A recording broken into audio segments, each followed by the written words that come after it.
Hello, Word Bosses, and welcome to the Penpoint Your Perspective podcast, where our mission is to enlighten you with tips and pertinent information to perfect your writing craft. We'll talk about all things writing and speak with writers of all genres and backgrounds. I'm Erica Parker, author of Penpoint Your Perspective Writer's Instructional Handbook. I'm a writing coach, a ghostwriter, and an editor at Lyrical Innovations, LLC. Let's get into it.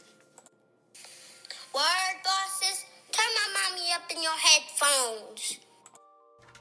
Hey, Word Bosses, it's that time again. Thanks for tuning in for yet another episode where we discuss all things writing. We're happy to partner with the Divas That Care Network to provide you with this podcast. So if you haven't already, please be sure to check them out at divasthatcare.com for more information. Also, don't forget to follow us on Instagram at Penpoint Podcast and comment under our questions post whatever inquiries that you have on any and all things writing. Please use the hashtag AFAFPYPP, which is asking for a friend, Penpoint Your Perspective podcast. Today's topic is getting unstuck, how to forgive and really move on. So we're going to dive into how to free ourselves from the hurt that has left people broken, angry, and vulnerable. The term of the day is intensive journal method. So during the 1950s, a psychotherapist named Ira Progoff created this method while exploring the fields of psychology, creativity, and spirituality. His method marries the act of journaling with psychological approaches that allow you to gain an awareness about diverse areas of your life, connect with your real self, and also to develop a more meaningful life. For more information about this practice, you can visit Iris, I-R-I-S, Madeline, madelyn.com/writing to heal. And the website is also going to be in the blog section of this episode found on www.divasthatcare/Erica. Let's get on to the tip of the day. That's going to be to begin your journaling process. So this is a practice of exploring your thoughts and feelings that are surrounding the events of your life in written form. Today we have a very special guest joining us by the name of Tammy Gaffney. Tammy has written a book on forgiveness called Sharing My Shoes, A Walk Through the Journey of Forgiveness. So let's get started. We'll start with our quote. Forgiveness is not always easy. At times it feels more painful than the wound we suffered to forgive the one that inflicted it. And yet there is no peace without forgiveness. Marianne Williamson. So Tammy, thank you for joining us today. Thank you for having me. I'm so excited to be here. I'm excited as well. So why don't we start off by talking about what inspired you to write your book, Sharing My Shoes? Well, there's so many different reasons that I have that inspired me, but basically forgiveness is just a hard issue that we have to deal with. It's a universal issue. Mm-hmm. It's something that we're always trying to find out how to do. And I've struggled with it myself, and when I learned how to get through forgiveness, I wanted to share it with other people because forgiveness is really healing. Yes, it is. Absolutely. So walk me through that. You know, you had your struggles, as we all do. I mean, it's human nature to struggle with the idea of forgiving someone that's hurt you, whether it was intentional and sometimes even unintentional. It's the careless involved with hurting, even if it's, not on purpose. So to walk me through that, like what point or what was that aha moment where you said, you know what, this is hurting me or this is prohibiting me from moving forward in my life? Yes. The aha moment, really, I am a minister of forgiveness. I love teaching classes about forgiveness. And for years and years, I would teach classes telling people how to forgive, using a lot of different principles and scriptures and takeaways to give people. And often they would say to me, you haven't walked in my shoes. You don't know what I've been through.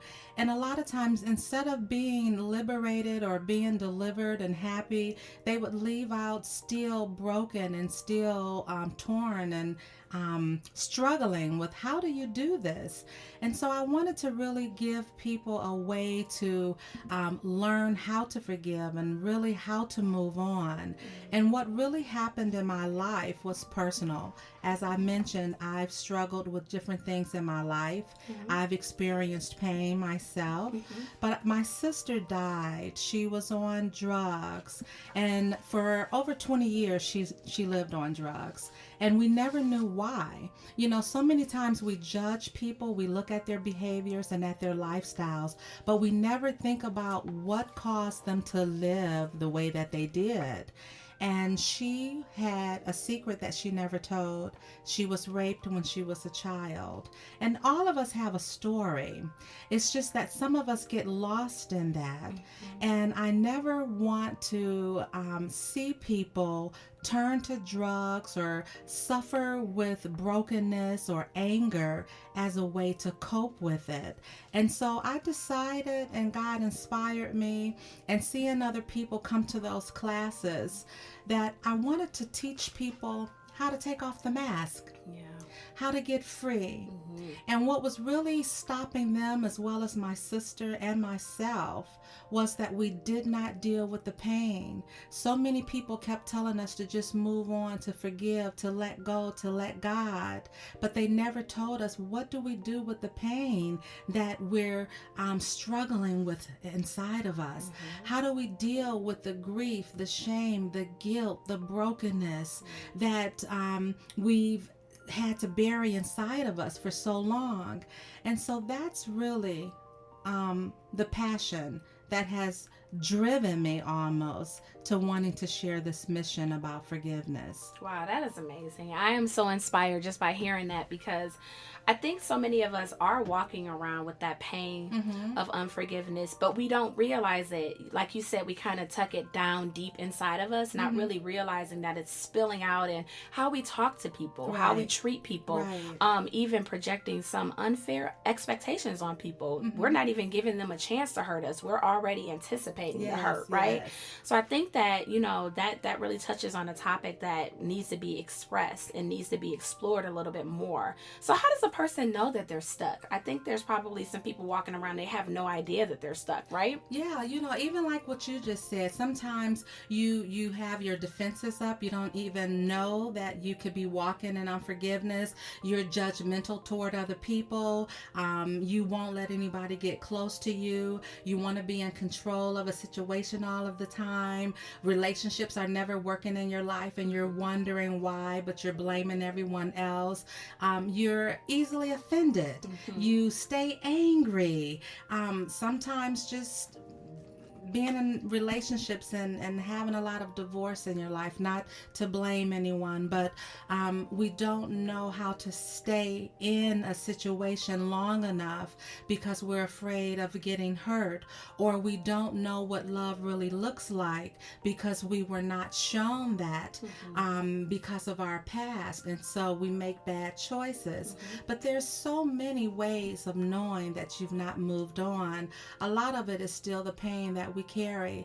A song can make a memory come back to you. A movie can make a memory come back to you.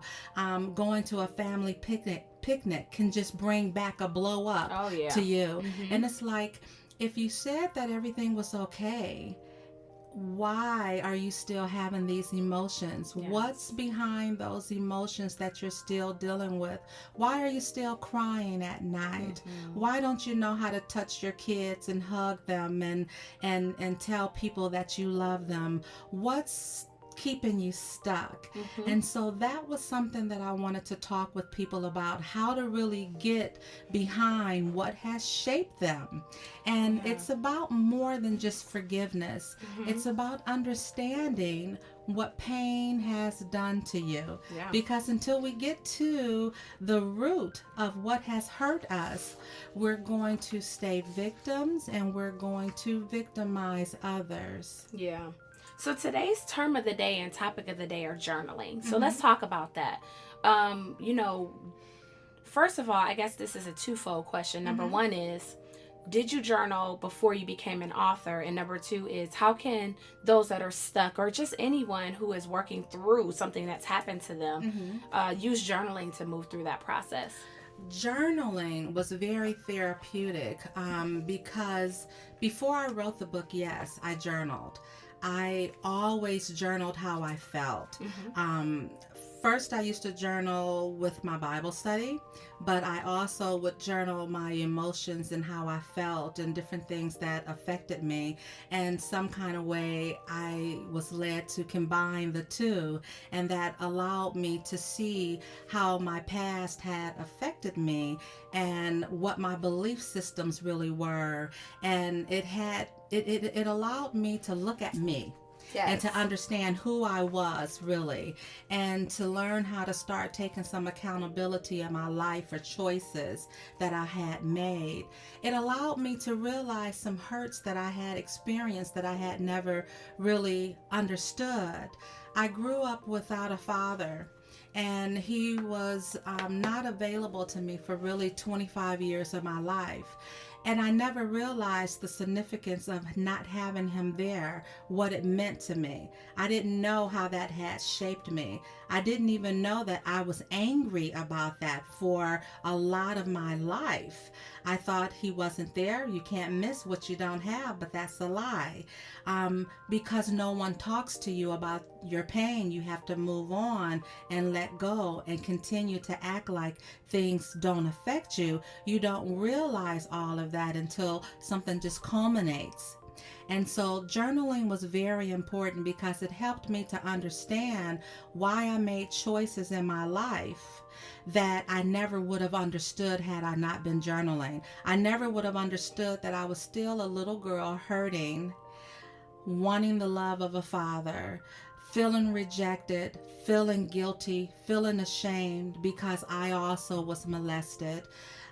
It helped me to understand why I had become who I did. So many times, because we're not allowed to talk about our pain, we stuff it and we act like we're okay. We cover it up. We wear makeup, we wear hair, we wear clothes, we go to church, we get educated, and we think that we're okay, and we're not. Journaling helps to unveil and uncover and tear away those layers of what's really going on with you so that you can get healed on the inside. I love it. Oh my gosh, I have kept a journal. Wow, since my first journal was gifted to me by my aunt. So my aunt, I actually named my daughter after my aunt and my grandmother. They're both deceased, but my aunt gave me a diary when I was about 6. Yeah, about 6 or 7. Okay. And I have been journaling ever since. And I have actually graduated into different types of journals. So I have my journal for goals and dreams. I have my journal for maybe understanding and working my way through some issues. I have a journal about marriage. I have a journal about friendships and relationships. And I don't know what I would do without my journal. I really don't. It has helped me because there's something that's called a reverse bucket list. I don't know if you've ever heard of it. So reverse bucket list is when you actually take all of your accomplishments. So instead of saying, oh, before I die, I want to, go on a trip to Spain. I want to, write a book or whatever the case may be. Reverse journaling is talking about all the things that you have done in your life. So I quit smoking. I, started that podcast or whatever it is, right? And you account for everything and just kind of reflect on how you've grown as a person. So I think journaling is so therapeutic. I think, like you said, you're dealing with issues that you didn't even know you had anger and you didn't even realize it. I didn't even realize it. Amazing. Yeah. Amazing. Another good thing, like you said, growth. Sometimes we're constantly looking at what we don't have, and like you said, it lets you see where you are in the growth that you have. I like to look through my books of journals to see where I am at. I like to look through my journal book to see prayers that have been answered, to see accomplishments too, to see the things that I've done today so that I can have hope and it strengthens my faith. Yes. And these are real moments that I can share with other people. These are testimonies, living testimonies, So journaling is a wonderful thing because sometimes when you're in the moment or you're in the thick of things, you forget and things get so cloudy with the emotions that you think everything is bad or everything is dark or nothing can change. And journaling shows you that it's not always like that and it hasn't been always like that and how you got over, Yes. Absolutely. Absolutely. I love that. That is wonderful. So tell us a little bit more about your process. So, you were writing this book, and of course, I'm sure it was very difficult for you to write. Anyone that wants to forgive or anyone that wants to move past something in their life it's a lot of self-reflection. It is. Would you agree that you have to kind of take your ownership in what part you played in it? It is not just about projecting onto others what they have done. And I'm learning that as I look through past relationships, because I've had ups and downs with friendships and I've had ups and downs with relationships. And what I've learned is like how to take my piece in it. Like, okay, that person made me feel however way, but what did I do to contribute? Maybe I made them feel some kind of way, and it was just a defense, mechanism to what I had done or said. So when I was able to make peace, I was able to move forward. And it didn't mean going back and reaching back and trying to be friends with that person again. It just meant, okay, I'm going to grow, because although they didn't express to me what the issue was, now I can make peace with it and own my part. And now when I'm faced with this again, I'll approach it in a different way. I will communicate in a better way. So when it comes to, learning, okay, I need to forgive this person. I need to move on. I need to grow from this and heal from this. I guess my question for you would be, how do you get to that point where you're able to take that accountability and say, okay, I need to forgive this person, but I need to look at my part. Do you have any tips or best practices as how a person can be transparent with themselves? Because that's, I think, the first part is being transparent with you, not with someone else, but with yourself. It is. It's very important to take some accountability in how your life is, because if you don't, then you will stay, like I said, a victim. You'll stay in a place of being vulnerable and thinking that something is always going to happen to you and people are always hurting you. And you don't have to stay in that place of being powerless. But at the same time, there are steps before you can get there. You have to first be willing to understand that you are broken, or that you are hurting, or that you have to deal with some issues in your past, and be able to get to the root of it and understand, this is why I'm the way that I am. You have to look at what has shaped you, because so often we don't look at our past, so we don't know who we've become. Once you understand why you're the way you are, then you can start saying, okay, I'm like this. One way is, I married early when I was 19. Before I got married, the second time I'm married now, 25 years. I love my husband. I have a good marriage. But the first time I got married early because I was looking for someone to love me. And I was broken. I was looking for that daddy love. I was looking for someone to fill that void. And so when it didn't work out, I blamed other people. I blamed God. I blamed everyone else. I blamed even my first husband. And then after I got to a place of healing, I was able to look at me and say, this was my fault too. I married someone that I did not know. I married someone that I was looking to fulfill a need in me. I did not listen to you, God. I did not ask you what your opinion was. And if I had asked you, I would not have listened, but it took me a place to get there. So what I'm saying is, it's not easy to get to that place of looking at yourself in the mirror when you're broken. First, you have to be able to deal with what has caused you to be broken. And you have to be able to deal with allowing the light and the truth to come in. And then understanding that if you don't take some accountability, because all of that is the process, looking at what someone has done to you, as well as looking at what you've allowed to happen in your life and what you've done to other people, all of that is a part of the process. And when you do that, then you become powerful, because you don't have to allow yourself to be a victim, and you don't have to victimize other people. Right. I love it. I like that, victimizing other people. Yes. Because we do that. We project, right? I mean, I think that's only natural to project, because, blaming yourself is the last thing that you want to do. Right. But you do have to, take that accountability and say, okay, I'm giving you, like I said, not even giving you a chance to hurt me because I have that guard up, because I have these unresolved issues that I've dealt with. So you mentioned the journaling, which is a good practice. How many, times a week or how often do you suggest that someone tries to journal? I think that we need to journal every day if possible, because we need to empty every day. We're constantly being bombarded with different kinds of emotions, situations, things that's causing us to be hurt, offended, that can change us on the inside. And I think it's important for us to think about how it's affecting us, be honest about how it's affecting us, and get rid of it as quickly as we can.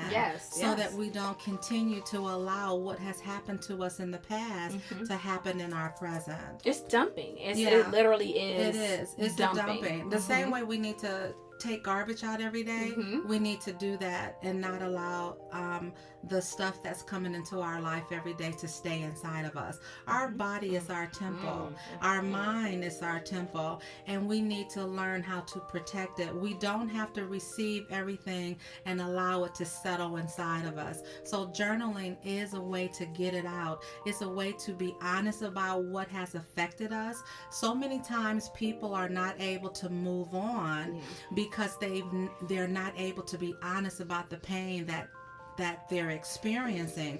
And journaling is a place between you and your pages that you can be honest about how this is affecting you, what it's doing to you, and you can give it over. You can give it over by changing the next page. You can say you don't want this. You can be in control over it, how you allow it to affect you, and have the power to be able to say that you want to forgive and to move on. And you know what? I think journaling makes it easier for your brain to digest what's happening to you. It kind of puts it into nice, fun-sized pieces, right? Where you're like, okay, I'm moving through this, but this is like bigger than me. This issue is so much bigger, and it goes back so far. I can't start. But when you journal, it breaks it down into pieces where you can digest it. You can process this piece, and just move forward and say, okay, I finally feel like I'm done. I feel like, okay, I understand each aspect of it, and now I don't have to suppress it. Now I can just release it, and I'm good now.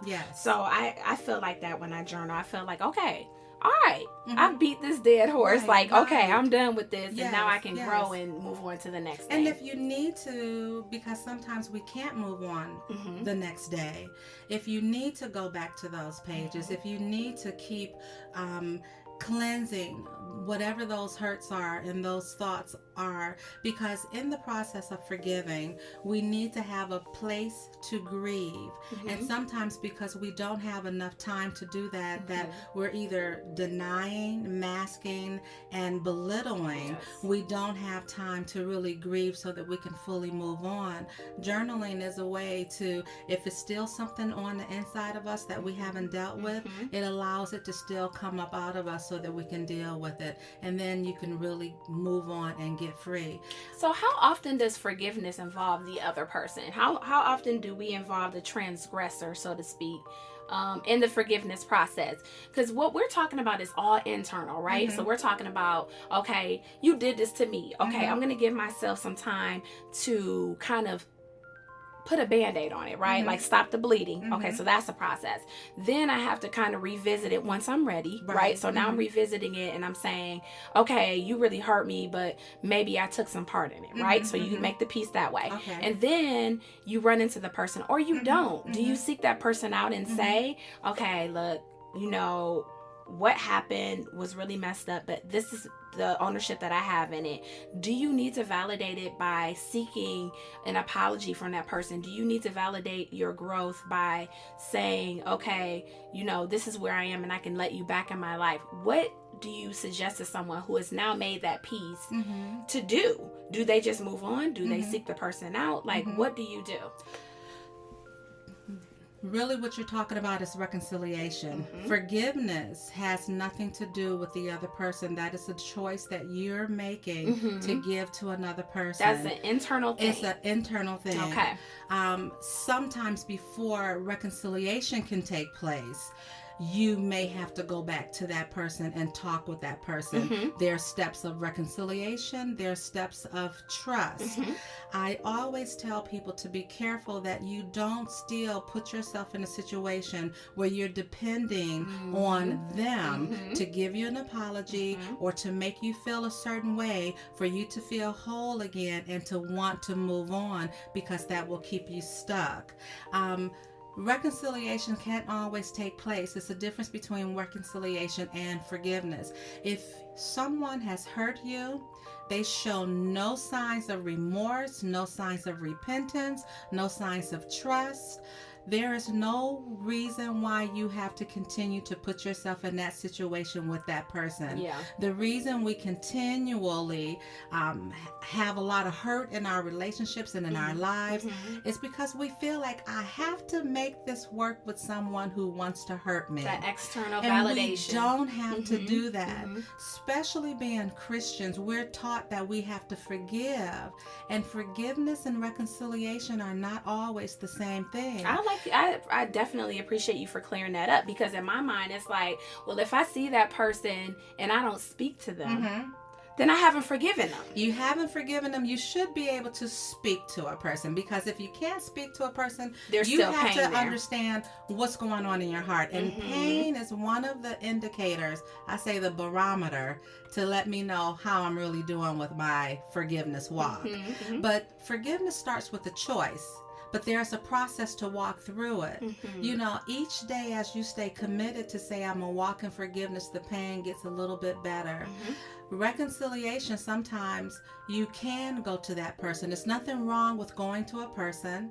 The Bible even says that if someone has hurt you, that you can go to your brother. Yes. He says that God says, even if you're at the altar, lay down that gift and go and make it work. So it's nothing wrong with going and talking to someone that has hurt you. Sometimes they may not even know that they've hurt you. Sometimes it's because of things in your mind, because of your past. You stay offended, you stay angry, or you stay, you know, it's easy to jump to the wrong conclusions because of someone else hurting you that we projected on other people. And we need to let someone know, you know, you hurt me. You can teach them how to love you or how to help you. And then if a person just doesn't care, you can't reason with them. You don't need to have that person close, I say, in your bosom.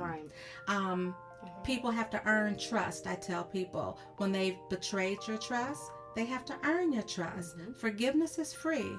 Trust, once it's lost, it has to be earned. I love it. So we have to work on teaching people how to be protected and using wisdom in relationships so that we don't keep them in situations to continually be hurt. I love it. Tammy, I love it. I would love to have you back, because I feel like we've really touched on some deep stuff, but we want to keep this as a podcast that people can listen to. They don't have to sit in the parking lot late for work. Or stay in the garage and the kids are trying to get out the car. Dinner on the table. So I definitely want you to let us know, where can we find your book? Tell us about where we can go to find more about Sharing My Shoes. Sharing My Shoes book, A Walk Through the Journey of Forgiveness. You can go on Amazon. You can go on Barnes & Noble. It's on any major online website. You can go on my website, tammygaffney.com. It's available in a lot of the local libraries here in Cleveland, and you can get it at a bookstore. You can ask for it. If they don't have it, they can order it for you. So again, my website is tammygaffney.com, and you can also purchase the book there. I'm also available for speaking engagements, and you can inbox me for just conversation. Oh, I love it. I absolutely love it. So let's talk a little bit about what's next for you. Tell me what's going on, what's on the horizon. I'm in the process of working on a workbook to go with the book, Sharing My Shoes, because it was just a very transparent and powerful book. I say that it was a book that was flesh written on forgiveness, because a lot of people say, how do you do it? And like you said, it's only so much we can talk about with the podcast. I really shared with people how to do this process. And so now with the workbook, it's going to show other people how to go through their own journey, how to go through their pain, how to ask those tough questions, how to have those conversations with people that they needed to have, and how to just learn how to make forgiveness a lifestyle. Love it. Absolutely. And also thinking about doing webinars eventually, because I'm so excited to be a part of people's lives and to know how to train them and teach them through this process so that we can have healthy relationships, healthy families. I'm not trying to sell a book. I'm trying to help promote just liberation and deliverance and healing and wholeness for our souls, because we have experienced a lot of pain. Yes. You can see it all around us, and it's time for us to take off the mask. Oh, I love it. Yes. So, lastly, can you provide any words of advice for those who are feeling stuck in their battle and unforgiving? What I would say is that the first thing I would want anyone to do is to stop hiding behind your pain. Start journaling. Start writing about that part of your life that has affected you, that makes you cry at night, that makes you have unrest at night, that affects your relationships, that there is hope for you, that you don't have to stay stuck. But it takes courage, it takes humility, and it takes accountability and a willingness to confront what has been holding you back. You don't have to go through this alone. Please get the book and have faith, and God is able to change the pages of your life. That's all I got for you today, Word Bosses. Thank you for tuning in, and be sure to engage with us on Instagram at Penpoint Podcast. And until then, happy journaling.